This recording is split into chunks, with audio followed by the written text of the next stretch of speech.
नमस्कार दोस्तों, डेयरी के व्यवसाय में भी बाकी सारे व्यवसायों की तरह एक ही बात मायने रखती है, कम खर्च में ज़्यादा उत्पादन। आज हम इसी पर बात करेंगे, खर्च कम करने के वो तरीके जिनसे दूध का उत्पादन घटे बिना आपकी कमाई बढ़ जाए। तरीका नंबर 1, बछड़े को नाप कर दूध पिलाइए। कभी कभी नए बछड़े या बछड़ी दूध ज़्यादा पी जाते हैं, कई बार तो गाय का सारा दूध ही पी जाते हैं।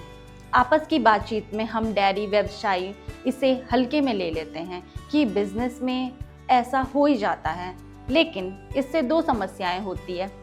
पहली समस्या, महीने के दूध उत्पादन में 1.5 से 2% की कमी। अगर एक टाइम का पूरा दूध बछड़े ने पी लिया तो महीने के 300 लीटर में से करीब 5 लीटर वहीं चला जाता है। दूसरी समस्या, ज़रूरत से ज़्यादा दूध पी लेने से बछड़े या बछड़ी की सेहत खराब हो जाती है, कई बार तो इनकी दवा तक करानी पड़ जाती है। ज़्यादातर डेयरी व्यवसायी बताते हैं कि वो बच्चे के लिए 1 थन का दूध दोनों टाइम छोड़ देते हैं, लेकिन सच ये है पचाने की क्षमता से ज़्यादा दूध पीने पर बछड़े की सेहत में कई खास फायदे नहीं होते। तो क्या किया जाए? किसी पशु चिकित्सक की सलाह लेकर 10 लीटर दूध देने वाली गाय के बच्चे को इस हिसाब से दूध पिलाइए।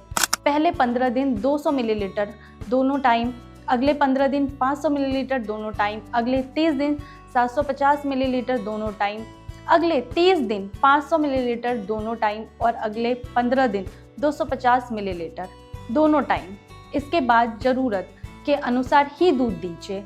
ये पूरा चार्ट 105 दिन का है और इसमें बच्चे को कुल 105 लीटर दूध दिया जाता है, यानी औसत 1 लीटर रोज।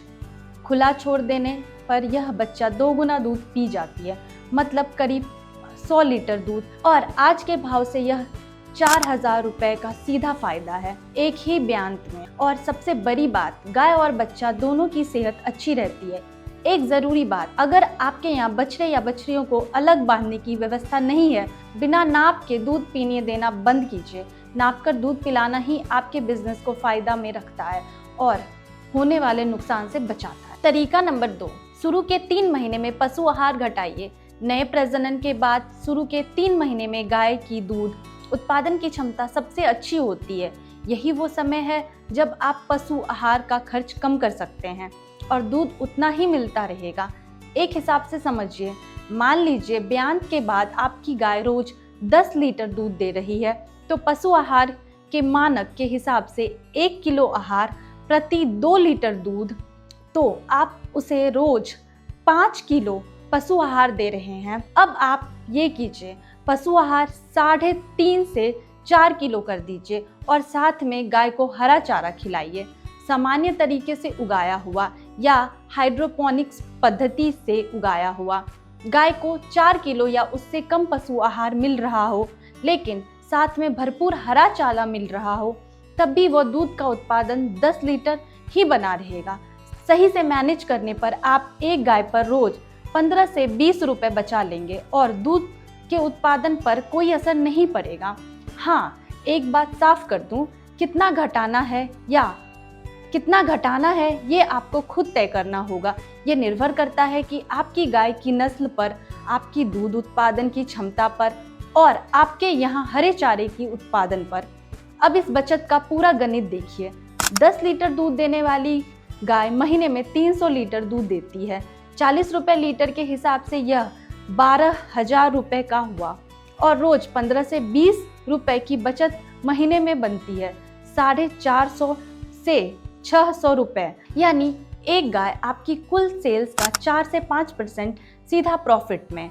अब सोचिए, अगर आप 5, 10 या उससे ज़्यादा गायों की डेयरी चलाते हैं तो शुरू के 3 महीनों की ये बचत आपको पूरा बिजनेस का प्रॉफिट बदल सकती है। एक बात मैं कहना चाहती हूँ, मुझे लगता है कि ज़्यादातर डेयरी व्यवसायी यही मानकर चलते हैं कि दूध के दाम ज़्यादा मिलेंगे तभी अच्छा प्रॉफिट होगा। दूध के अच्छे दाम मिलना बढ़िया बात है, इसमें कोई शक नहीं, लेकिन दाम आपके हाथ में नहीं है, लागत आपके हाथ में है। लेकिन इसीलिए दाम के साथ साथ हमें मिल्क प्रोडक्शन कॉस्ट कम करने पर भी उतना ही ध्यान देना चाहिए। तरीका नंबर 3, बर्बाद हुए सूखे चारे को दोबारा इस्तेमाल कीजिए। गायों को खिलाने के बाद जो चारा नाद में बच जाता है, उसमें गाय खुद ही मुंह मारकर या गोबर मूत्र से गंदा कर देती है। सामान्य व्यवस्था में एक गाय पर हफ्ते में 1 से 2 किलो भूसा और सूखा चारा बर्बाद होता है, जो साप्ताहिक सफाई में नाद से निकलकर फेंक दिया जाता है। अगर आपके पास 10 से ज्यादा गाय हैं, तो हर हफ्ते 10 से 20 किलो पुराना चारा सफाई में निकलता है। आमतौर पर इसे गोबर के ढेर पर डाल दिया जाता है और ये सड़कर खाद बन जाता है, लेकिन इसे बचाया जा सकता है। अगर आप इस चारे को तेज धार वाली पानी से धोकर फिर धूप में सुखा ले, तो यह सूखा चारा दोबारा इस्तेमाल हो सकता है। धोने का काम किसी जालीदार बर्तन में या चावल साफ करने वाली चलनी में तेज धार के पानी से आसानी से किया जा सकता है। तरीका नंबर 4, खर्च की लिस्ट बनाइए।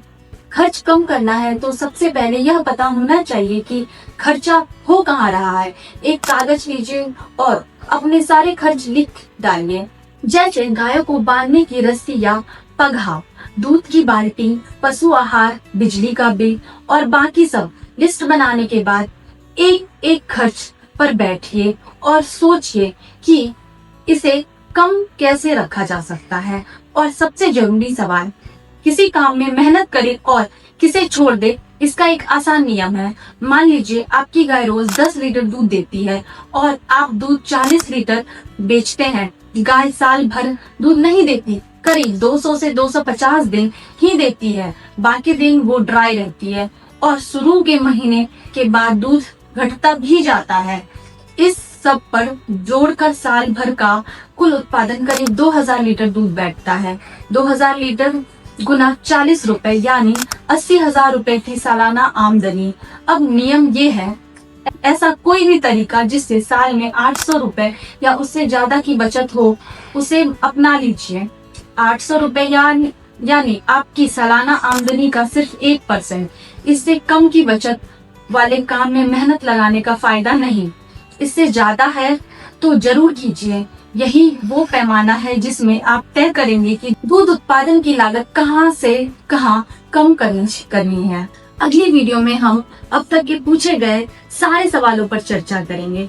और आज का सवाल आपके लिए ये है, अगर आपके पास 5 या उससे ज्यादा गायें हैं, तो आप नई गाय ले आ रहे हैं, तो क्या आपको सारी नई गायों के बच्चे बढ़िया नस्ल की होनी चाहिए? ऐसा करने से आपके बिजनेस में क्या फायदे होंगे? कमेंट में अपना जवाब जरूर लिखिएगा। आज की बात यहीं तक। अगर ये जानकारी काम की लगी तो इस चैनल को सब्सक्राइब कर लीजिए। मिलते हैं अगले वीडियो में।